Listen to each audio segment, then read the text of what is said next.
فأنا ناصح لإخواني بالصدع بالحق تبيض وجوههم. السكوت في مسألة الحزبية يضرها، فاصدع بما تؤمر وأعرض عن المشركين.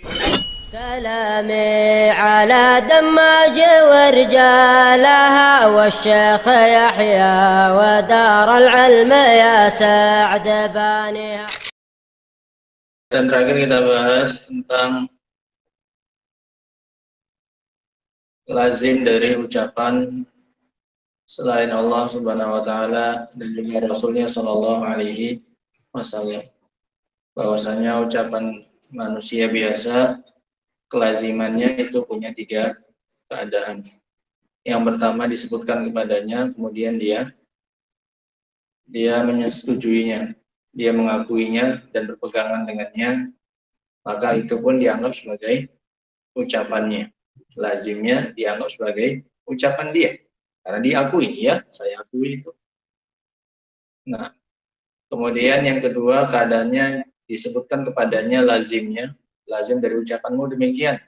Namun kemudian dia yang tanya, dia menolak untuk ditetapkan itu sebagai lazim dari ucapannya. Maka ini juga tidak bisa dinisbatkan, disandarkan kepada ucapannya. Saya bilang itu bukan ucapan dia.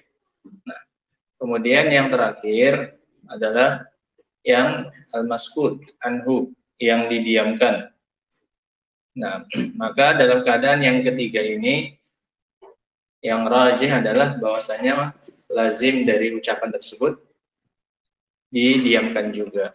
Ini tidak disandarkan kepada dirinya, karena manusia itu adalah manusia biasa yang terkadang punya keadaan-keadaan kejiwaan tertentu, terkadang tertutup pikirannya, tidak sempat memikirkan konsekuensinya.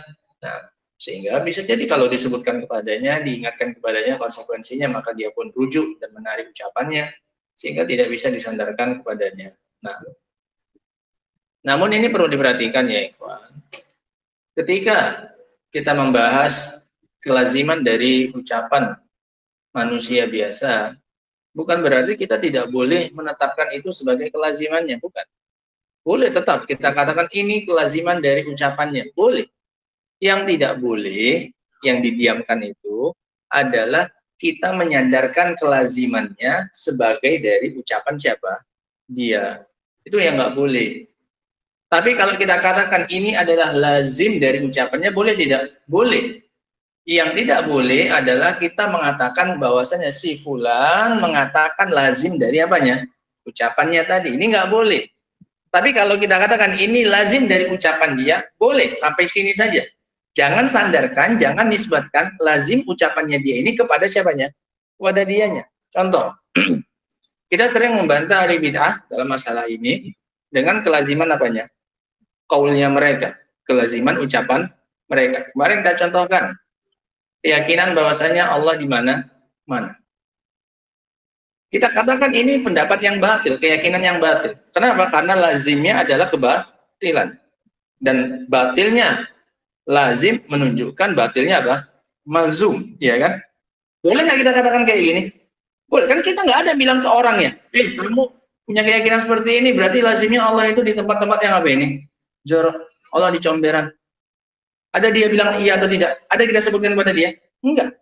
Sehingga yang didiamkan, yang tidak boleh kita sandarkan itu adalah lazimnya ini kepada bagian dari pendapatnya siapa? Dia. Enggak boleh kita bilang misalnya Asy'ariyah yang mengatakan Allah di mana-mana. Mereka mengatakan Allah di comberan. Boleh?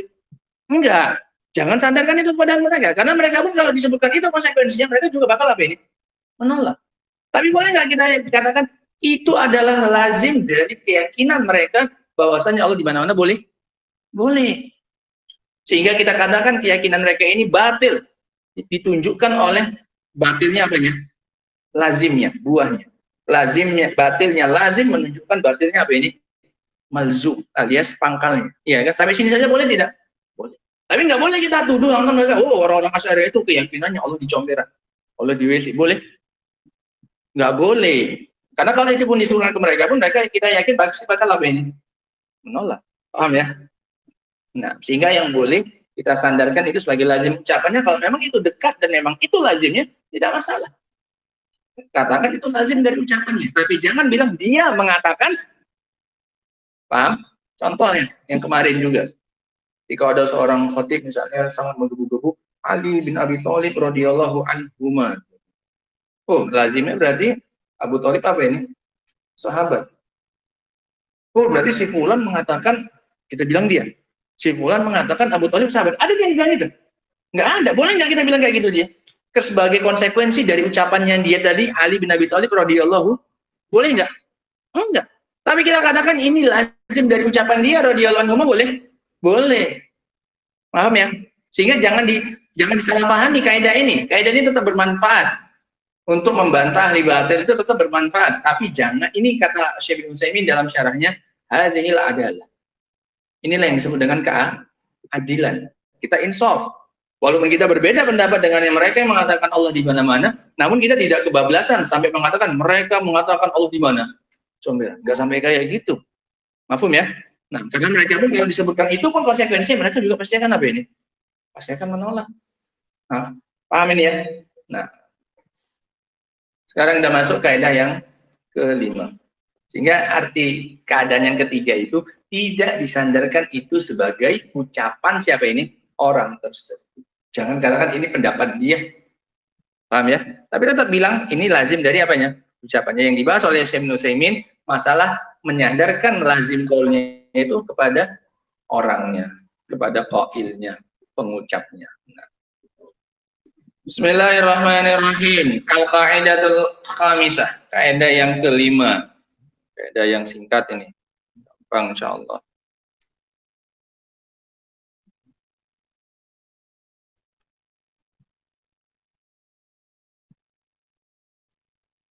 Asma'ullahi ta'ala tauqifiyah. Nama-nama Allah Subhanahu wa taala bersifat tauqifiyah. Tauqifiyah maknanya ayyuqafu ala ma warad minal kitabi was sunnah. Berhenti sebatas apa yang datang dari Al-Qur'an dan sunnah. Itu artinya tauqif, waqafa, berhenti. Ayyuqafu ala ma warada minal kitabi was sunnah. Berhenti sebatas apa yang datang dari Al-Quran dan Sunnah. Yang tidak datang dari Al-Quran dan Sunnah maka tidak ditetapkan sebagai nama Allah Subhanahu wa Ta'ala. Ini kaidah yang kelima. La majala lil aqli fiha. Ini bayan, penjelasannya saja. Sebenarnya dengan tauqifiyah saja pun sudah jelas. Bahwasanya tidak ada ruang bagi akal padanya. Untuk menetapkan nama Allah Subhanahu wa taala itu nggak bisa pakai akal. Ini tafsiran dari tauqifiyahnya. Apa arti tauqifiyah? La majala lil aqli fiha. Tidak ada ruang bagi akal padanya. Kembalinya kemana padanya? Pada nama Allah Subhanahu wa taala. Nggak boleh kita menetapkan suatu nama bagi Allah Subhanahu wa taala semata-mata menggunakan akal, nggak boleh. Harus ada dalilnya dari Al-Qur'an dan Sunnah. Allah punya nama ini, Allah punya nama ini, baru kita tetapkan. Yang tidak ditetapkan sebagai nama oleh Al-Quran, tidak pula oleh sunnahnya Rasul SAW, maka tidak boleh bagi kita untuk menetapkannya sebagai nama. Wa ala hadza, maka dibangun di atas kaidah ini, fayajibul wuqufu fiha, maka kita wajib berhenti dalam masalah nama-nama ini. Alamat, jangankan nama Allah ya, pakai qiyas aulawi. Jangankan nama-nama Allah, nama kamu saja nggak rela kamu kalau dipanggil dengan selain apa ini? Nama kita. Iya kan? Ada orang ngasih kita nama dengan nama yang bukan merupakan apa ini? Nama kita. Itu saja nggak boleh. Nah, begitu pula sebaliknya nanti. Nah, menghilangkan nama yang sudah kita diberi nama oleh orang tua kita juga nggak boleh. Sehingga nggak ditambahi, nggak pula dikurangi. Itu manusia. Nah,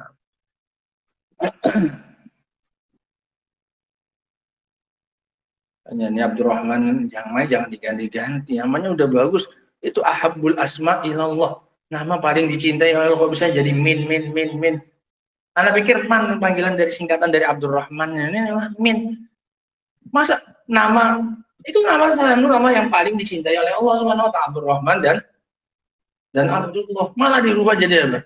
Min. Nah, ini kan merendahkan apa memuji? Ini jelas merendahkan. Kenapa? Soalnya dia udah punya nama yang dia sendiri memilihnya, dan itu salah satu nama paling yang dicintai oleh Allah Subhanahu wa taala. Habbul asma ilallah Abdullah wa Abdurrahman.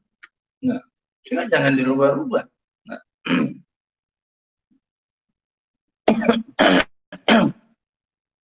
Yang mau ngerubah potong kambing dulu. Dia kikahi. Bapaknya dikasih nama bapaknya kurang bagus, dikasih gantinya dengan nama yang paling bagus. Sama kalian dia apa lagi? Berubah lagi lah. Mending kalau kalian bapaknya atau motongkan kambing. Cuman kalau dia setuju, jangan mau Abdurrahman. Siapa yang kau panggil? Bilang aja. Kau panggil siapa? Masa nama antum paling bagus Abdurrahman. Noh, diganti Min. Min. Nah, lagi Min apa? Tukimin.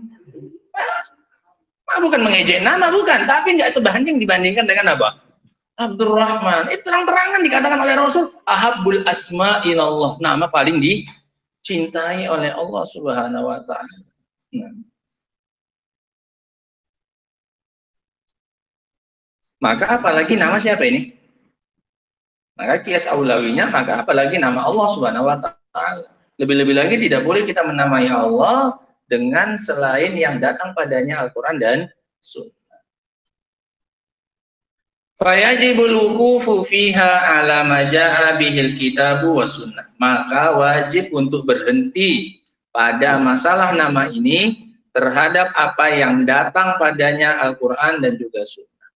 Yang ditetapkan oleh Al-Quran sebagai nama dan juga Sunnah, maka kita tetapkan sebagai nama Allah. Yang tidak ditetapkan oleh Al-Quran dan Sunnah sebagai nama, maka tidak kita tetapkan itu sebagai nama Allah Subhanahu wa ta'ala. Fala yuzadu fiha wala yunqas. Maka tidak abdur. Dari tadi. Udah, perhatikan mana yang dibaca. Perhatikan, tengok mana yang dibaca. Mana yang dibaca? Mana? Di baliknya. Wala yuzadu fiha wala yunqas, maka tidak ditambahi pada nama-nama tersebut yang bukan dari namanya. Wala yunqas, jangan pula dikurangi. Yang sudah ditetapkan oleh Al-Quran dan Sunnah sebagai nama, jangan dibilang itu bukan dari nama Allah. Sehingga nggak ditambahi, tidak pula dikurangi. Ini alasannya kenapa nggak ada ruang bagi akal. Li'annal aqla, karena akal la yumkinuhul idraku, tidak memungkinkan baginya untuk menjangkau ma yastahiquhu ta'ala minal asma. Tidak mungkin bisa menjangkau apa yang pantas bagi Allah Subhanahu wa taala berupa nama. Karena akal kita terlalu pendek. Makanya kata Rasul sallallahu alaihi wasallam ketika memuji Allah Subhanahu wa taala, anta kama asnaita ala nafsik. Itu Rasul yang mengatakan, anta kama asnaita ala nafsik. Engkau ya Allah seperti engkau memuji dirimu sendiri. La nuhsi sanaan alaika. Kami nggak bisa membatasi pujian untukmu. Seberapa yang pantas untukmu itu kami nggak tahu. Akal kami terlalu apa ini? Pendek. Makanya kami serahkan kepadamu. Engkau sebagaimana engkau puji dirimu ya Allah. Berapapun pujian dari kami itu masih di bawah kepantasan siapa? Allah Subhanahu wa taala untuk didapatkan oleh Allah. Pahaman hadis itu ya. La nuhsi sanaan alaika. Kami nggak sanggup menentukan jumlah pujian yang pantas untukmu. Anta kama asnaita ala nafsik. Engkau seperti kedudukanmu itu seperti pujianmu untuk dirimu. Engkau sendiri yang bisa tahu bagaimana seberapa pantasnya pujian untuk siapa ini? Dirinya Allah SWT.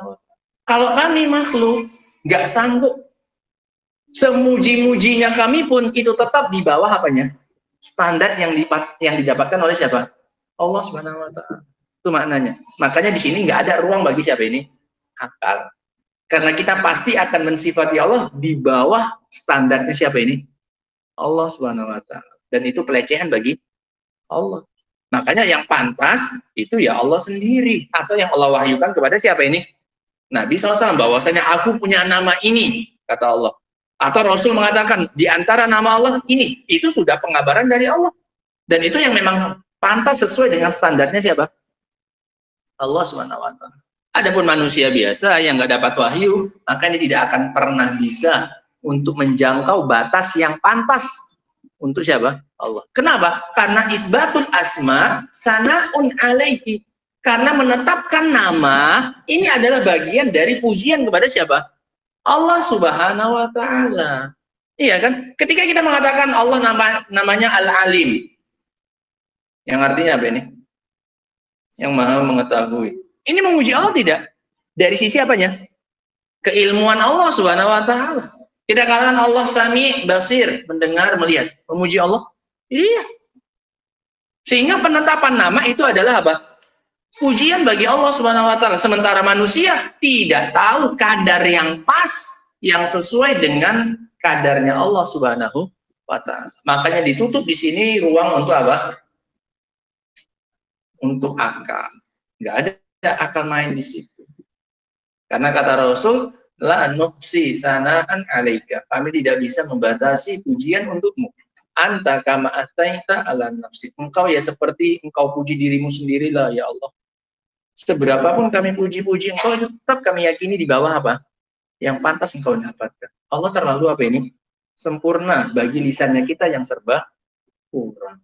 Paham maksudnya ya kaidah ini? Ini alasannya, tahlilnya. Kenapa tidak boleh main akal untuk menetapkan nama siapa ini?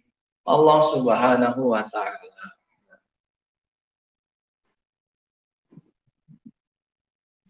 Li'annal aqla la yumkinuhu idraku ma yastahiquhu ta'ala minal asma' fa wajaba luquhu fi dzalika 'alan nas. Maka kalau begitu wajib kita berhenti dalam masalah ini pada apa ini?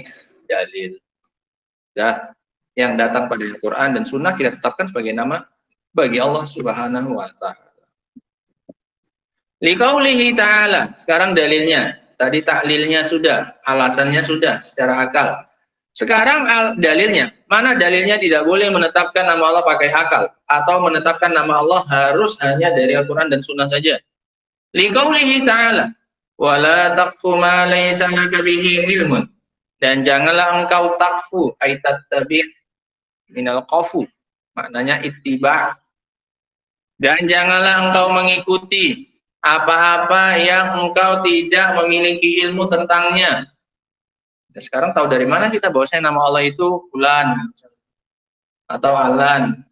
Tahu dari mana kita itu nama Allah Subhanahu wa taala? Nggak boleh itu diikuti. Kayaknya ini pantas untuk dijadikan sebagai nama Allah Subhanahu wa taala. Misalnya nama Al-Makir. Sang pembuat apa ini? Makar. Nggak boleh. Karena nggak ada dalilnya. Yang ada sifat. Wa yamkurun wa yamkurullah. Wallahu khairul makirin. Mereka membuat makar, Allah pun membuat makar. Sifat perbuatan Allah. Tapi Allah nggak pernah menamai dirinya, tidak pula Rasul sebagai apa? Makir. Sang pembuat apa? Makar. Nggak ada. Kayaknya bagus ini kayaknya. Karena Allah telah menjelaskan bahwasanya Allah membuat makar kepada orang-orang kafir. Nggak boleh. Namanya pakai apa? Akal. Nah, mengikuti sesuatu yang kita tidak punya ilmu pada. Inna sam'a wal basar wal fuad. Sesungguhnya pendengaran, penglihatan dan hati kullu ulaika kana anhu mas'ula. Semuanya itu nanti akan ditanyai oleh Allah Subhanahu wa taala. Hatimu juga akan ditanya ketika membayangkan bahwasanya Allah punya nama ini. Apa alasanmu? Mana buktimu bahwasanya Allah punya nama Makir? Akan ditanya oleh Allah Subhanahu wa taala, akan dimintai pertanggungjawaban. Ini dalil tidak boleh menamai Allah dengan akal. Karena nanti akan dimintai pertanggungjawabannya oleh Allah Subhanahu wa taala. Dalil yang pertama. Yang kedua, wa qauluhu, dan juga dalilnya yang kedua firman Allah Subhanahu wa taala. Qul, katakan wahai Nabi, innama harrama rabbiyal fawahisha. Sesungguhnya Allah Subhanahu wa taala hanya mengharamkan al-fawahisha, perbuatan-perbuatan keji. Abbas, Satria, main-main lagi ya. Bahwasanya Allah Subhanahu wa taala, katakan wahai Nabi, Sesungguhnya Rabbku hanyalah mengharamkan al-fawahish, perbuatan keji, perbuatan yang tidak baik. Yang kita bahas kemarin, al-fuhsh, segala sesuatu yang tidak baik dari perbuatan maupun ucapan. Ma zahara minha wa ma batan. Ma zahara minha wa ma batan ini punya dua tafsiran. Tafsiran yang pertama, ai ma zahara minha linnas wa ma batana anin nas. Yang nampak bagi manusia dan yang tersembunyi dari manusia. Ini haram. Mau perbuatan keji tersebut seperti zina, liwat, dan yang semisalnya dilakukan sembunyi-sembunyi atau ditampakkan kepada manusia. Ini maknanya zoharo, ai zoharo linnas, tampak bagi manusia. Sebagaimana yang terjadi di negeri-negeri kafir, mana mereka terbiasa melakukan pelanggaran-pelanggaran, perbuatan-perbuatan keji di hadapan orang banyak. Biasa mereka, nah, dengan yang bukan mahramnya di jalan segala macamnya, itu hal yang biasa. Ini namanya zoharo, yang nampak. Atau yang dilakukan dengan apa? Sembunyi-sembunyi. Nah, dan ini sebagaimana yang dikatakan oleh Rasul SAW. Nah, adanya orang-orang yang mujahirin bil fisq, adanya orang-orang yang terang-terangan menampakkan kejahatannya, dosanya di hadapan manusia. Adapun makna yang kedua, zoharo ay bayyin, yang jelas kejelekannya. Wa ma batan ay khafiya syarruhu, yang samar kejelekannya. Yang masih diperselisihkan oleh para ulama, yang masih dalilnya nggak nampak terang bagi manusia. Nah, karena banyaknya dalil dai-dai yang menyeru kepadanya misalnya, sehingga tersamarkan bagi siapa? Manusia itu sebagai perbuatan apa ini? Kejinya. Perbuatan kejinya apa ini? Tersamarkan. Atau yang jelas. Yang tersamarkan di sekarang misalnya apa? Misalnya salaman dengan sepupu misalnya. Ini bagi manusia dianggap apa ini? Samar. Dianggap bagian dari keluarga. Beda mungkin dengan zina. Mereka pun pasti akan mengatakan itu apa ini? Haram. Tapi kalau sebatas salaman, apalagi dengan keluarga dan keluarga dekat, sepupu atau yang semisalnya, maka ini dianggap bukan apa ini? Hal yang haram. Ini masuk yang mana kalau kategorinya? Wama baton, yang tersamarkan apanya? Kejelekannya. Nggak terang-terangan dianggap oleh manusia sebagai apa ini? Perbuatan keji. Zina, ini masuk yang mana? Zoharo. Walaupun dilakukan di tempat sembunyi, tapi semua orang menganggap ini jelas apanya? Fuhushnya, fahishnya jelas. Ini dua-dua. Ini dua tafsiran untuk mazahara minha wa ma batan. Dan kata Syekh Ibnu Utsaimin dalam syarahnya, dua-duanya memungkinkan dan dibawa sebagai makna ayat. Sebagaimana rumus yang sering beliau sebutkan dalam masalah tafsir. Jika satu ayat mengandung makna dua atau lebih dan tidak bertentangan antara makna-makna tersebut, maka ditetapkan semuanya sebagai makna dari apa? Ayat. Sekarang makna yang pertama tadi, zohara, yang nampak bagi siapa? Manusia, dilakukan terang-terangan, nampak oleh orang. Atau yang dilakukan dengan apa ini? Sembunyi-sembunyi. Makna yang kedua, yang zohara, yang jelas apanya? Fuhushnya, yang jelas kekejiannya, seperti zina dan yang lain-lainnya. Atau yang apa ini? Tersamarkan kekejiannya, seperti yang kita contohkan. Ini saling bertentangan tidak maknanya? Enggak. Mau yang ini, mau yang itu, tetap dua-duanya apa ini? Termasuk perbuatan keji. Sehingga tidak saling bertentangan, mau ditafsirkan dengan tafsiran yang pertama, atau ditafsirkan dengan penafsiran yang kedua. Maka kaedahnya, kalau punya dua makna seperti ini, dan tidak saling bertentangan antara dua makna tersebut, tetapkan kedua-duanya sebagai makna dari apa ini? Ayat. Paham ya? Supaya makna dan cakupan ayat ini lebih apa? Lebih luas. Paham? Nah, sehingga semuanya diharamkan oleh Allah Subhanahu wa taala. Berapa bentuk berarti kalau pakai dua tafsiran ini? 4 yang diharamkan sudah. Perbuatan keji yang dilakukan terang-terangan di hadapan siapa? Manusia. Atau perbuatan keji yang dilakukan dengan apa ini? Sembunyi-sembunyi. Udah 2. Atau perbuatan keji yang jelas apanya? Kekejiannya. Atau perbuatan yang tersamarkan kekejiannya bagi siapa? Manusia. Tetap pun hukumnya apa ini? Haram. Mafhum ya? Nah.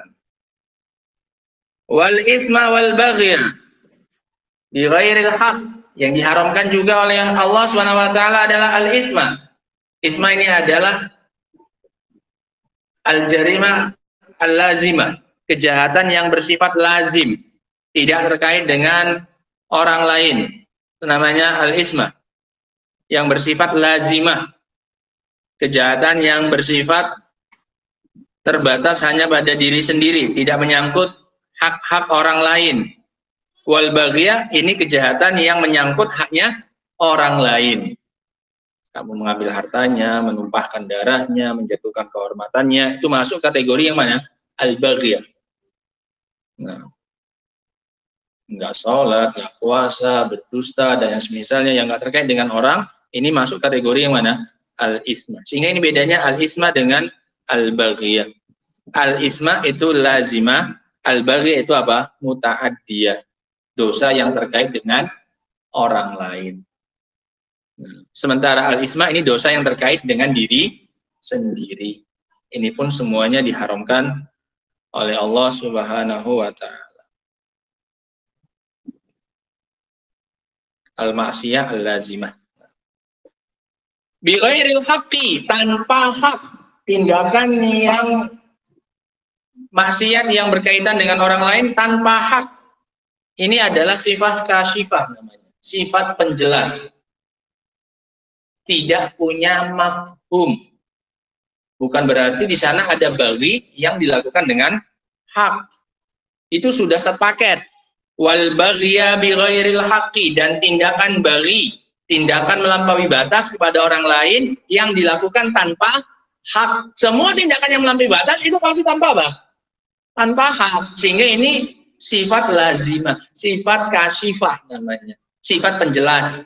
Bukan berarti di sana ada baghi yang dengan hak, nggak ada. Semua baghi pasti bi ghairil hak, tanpa hak pasti.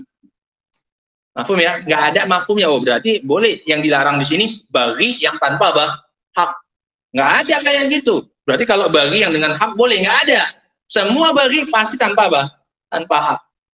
Ini disebut dengan sifat kasyifah, sifat penjelas. Sehingga nggak ada mafhum kebaliknya. Sebagaimana kata Allah, wala taqulur riba adhafan mudha'afah. Ini juga sama. Ini sifat kasyifah, penjelas. Jangan kalian makan harta riba berlipat-lipat. Ini nggak ada mafhum kebaliknya. Oh, berarti kalau nggak sampai apa ini? Berlipat-lipat berapa? Boleh. Nggak ada. Itu biasanya orang kalau udah riba, nggak cukup dengan apa? Sedikit, maunya apa? Berlipat-lipat. Bukan berarti kalau nggak sampai berlipat, nggak masuk apa ini? Larangan. Mafhum sampai sini? Begitu pula dengan yang setelahnya. Wa antusyriku, sehingga bi ghairil haq ini nggak punya mafhum terbalik. Bukan berarti di sana ada baghi yang dengan hak. Semua baghi pasti bi ghairil haq. Nah. Wa antusyriku billahi ma lam yunazil bihi sultana. Dosa yang berikutnya, dan engkau menyekutukan Allah. Engkau menyekutukan sesuatu dengan Allah, apa-apa yang Allah tidak menurunkan padanya bukti, yang tidak Allah turunkan padanya dalil. Sultan maknanya di sini dalil. Sebagaimana dalam surat Yunus, kata Allah Subhanahu wa taala dalam surat Yunus ayat yang ke-68, bahwasanya Allah mengatakan in indakum min sultanin bihaza, kalian enggak punya dalil untuk masalah ini. Ataquluna 'alallahi ma la ta'lamun, apakah kalian ingin mengatakan atas nama Allah dengan sesuatu yang tidak kalian ketahui? Sehingga maknanya sultan adalah apa ini? Dalil. Ini juga sama, ini sifat kasyifah juga. Semua kesyirikan itu adalah lam yunazil bihi sultanan, pasti. Ini sifat penjelas. Bahwasanya semua kesyirikan itu nggak ada dalilnya dari Allah Subhanahu wa taala. Allah nggak pernah menurunkan padanya dalil. Bukan berarti di sana ada kesyirikan yang pakai apa ini? Yang pakai dalil, nggak ada. Ini sama. Ini juga sifat apa namanya? Sifat kasyifah, sifat penjelas yang nggak punya mafhum terbalik. Nah, dan engkau menyekutukan dengan Allah dengan sesuatu yang tidak pernah Allah turunkan padanya bukti bahwasanya ini bisa dijadikan sekutu bagi Allah. Semua kesyirikan itu pasti lam yunazil bihi apa ini? Sultanan. Nggak ada yang namanya kesyirikan yunazil bihi sultanan, nggak ada. Ini sama kayak yang tadi, namanya sifat kasyifah, sifat penjelas. Yang terakhir, wa an taqulu 'alallahi ma la ta'lamun. Dan engkau mengatakan atas nama Allah sesuatu yang tidak kalian ketahui. Ini yang paling akhir. Dan kalian mengatakan atas nama Allah dengan sesuatu yang tidak kalian ketahui, termasuk dalam masalah pemberian apa ini? Nama Allah Subhanahu wa taala. Tahu dari mana kamu bahwasanya Allah punya nama Makir? Ini kan berarti kamu berkata atas nama Allah dengan sesuatu yang tidak kamu ketahui, kamu tidak punya ilmu padanya. Nah, ayat ini ya ikhwan, disebutkan oleh para ulama ala sabilit tadarruj minal adna ilal a'la. Ayat ini dikatakan oleh para ulama disebutkan secara urutan dari paling bawah ke paling atas. Ayat ini kata para ulama adalah berurutan ala sabili tartib tadarruj, bertahap dari yang paling rendah ke yang paling apa? Tinggi. Sehingga yang paling bawah, yang paling pertama disebutkan itu dosa yang paling apa? Ringan. Yang paling terakhir disebutkan ini dosa yang paling apa? Dosa yang paling tinggi. Sehingga yang paling rendah ini apa ini? Fuhsh. Kemudian naik ke atasnya ism, kemudian naik ke atasnya apa? Al-baghi, kemudian naik ke atasnya apa? Syirik, baru terakhir kali apa? Al-qaulu 'alallahi bila ilmin. Berkata atas nama Allah tanpa apa? Ilmu. Loh, berarti itu lebih tinggi daripada syirik itu? Iya. Min wajhain, dari dua sisi. Kenapa berkata atas nama Allah tanpa ilmu lebih tinggi daripada apa ini? Dari kesyirikan. Lebih tinggi apa ya? Pangkatnya. Iya, pangkatnya lebih tinggi apa ya? Dosanya. Dari dua sisi. Kenapa itu loh? Kita kan tahunya syirik yang paling apa ini? Besar. Loh, di sini kok syirik nomor 2 sebelum terakhir. Kalau dibuat ini urutan, berarti kan dia sebelum terakhir, masih belum paling puncak. Paling puncaknya apa? Dan engkau berkata atas nama Allah dengan sesuatu yang tidak engkau ketahui. Kenapa itu dijadikan sebagai puncak dari dosa yang disebutkan di sini? Dari dua sisi. Sisi yang pertama adalah kenapa perbuatan tersebut dikatakan sebagai dosa yang paling besar. Yang pertama, li'annahu nassaba nafsahu fi makanil khaliq asyari', karena dia mendudukkan dirinya, memposisikan dirinya pada posisi sang khaliq yang membuat apa ini? Syariat. Dia mengatakan ini hukumnya halal. Hukum Allah dalam masalah ini adalah haram. Berarti dia mensejajarkan dirinya dengan siapa ini? Dengan syari', dengan Allah yang membuat apa ini? Syariat. Mensejajarkan dirinya. Karena dia yang berkata atas nama Allah tanpa apa? Hukum Allah dalam masalah ini adalah begini. Nama Allah SWT adalah ini. Padahal nggak ada Allah ngasih nama. Yang berhak ngasih nama Allah siapa? Dirinya sendiri. Dia ikut-ikutan memberi nama siapa? Allah SWT. Sehingga dia sejajar dengan siapa ini sekarang? Allah SWT. Dengan pembuat syariat. Yang berbuat syirik, ini yang dia sejajarkan siapa? Orang lain. Malaikat, nabi, para wali, orang soleh. Nah, iya kan? Ini enggak, yang dia sejajarkan siapanya? Dirinya sendiri. Sebagai pembuat apa ini? Hukum dan berkata atas Allah. Mencakup nama-nama Allah, sifat-sifatnya. Dan juga mencakup hukum-hukum siapa ini?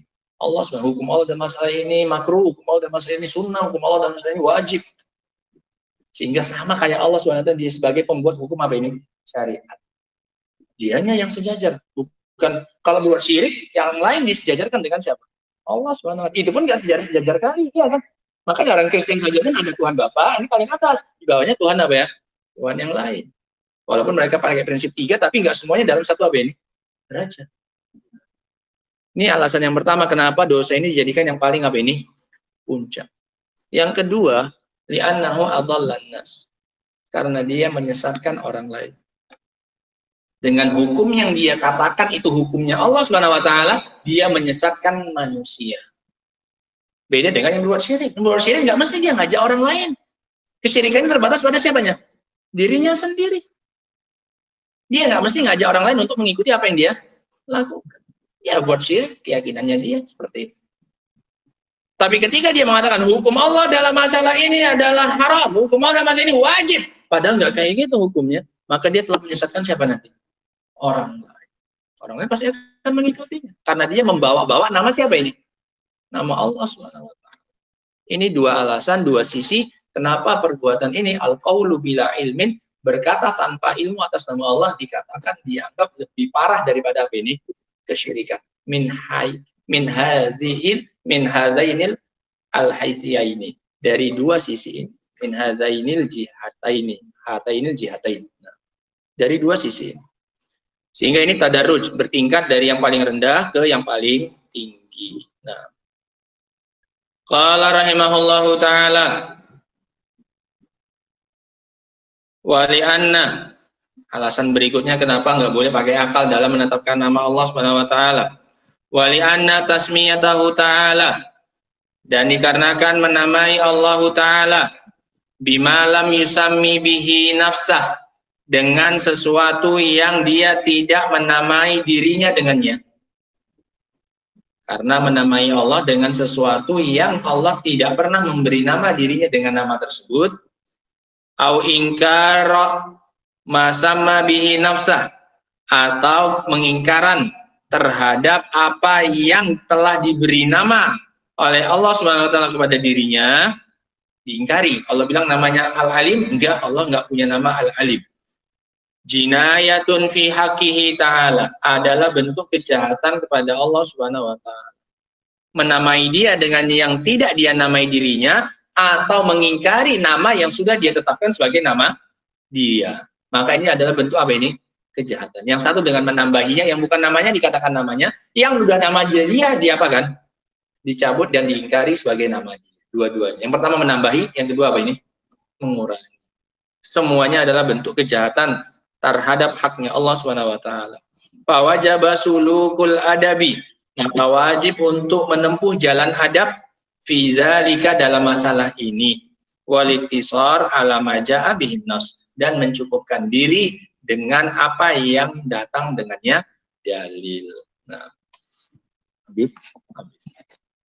Sehingga ini kaidah yang kelima dari kaidah nama, bahwasanya asmaullah taala itu bersifat apa? Tauqifiyah, yaitu berhenti sebatas yang datang padanya apa ini? Dalil. Adapun kaidah yang ke-6, insyaallah akan kita baca pada pertemuan berikutnya insyaallah taala. Bahwasanya nama-nama Allah itu tidak terbatas dengan angka tertentu. Ada batasannya, ada, Allah yang tahu, tapi kita nggak bisa menentukan angka pastinya. Nah, wallahu taala a'lam bishawab. Adapun pembahasan berikutnya insyaallah kita baca pada pertemuan berikutnya. Wa akhiru da'wana alhamdulillahi rabbil alamin. Subhanakallahumma bihamdika asyhadu an la ilaha illa anta astaghfiruka wa atubu ilaik. Walhamdulillahi rabbil alamin.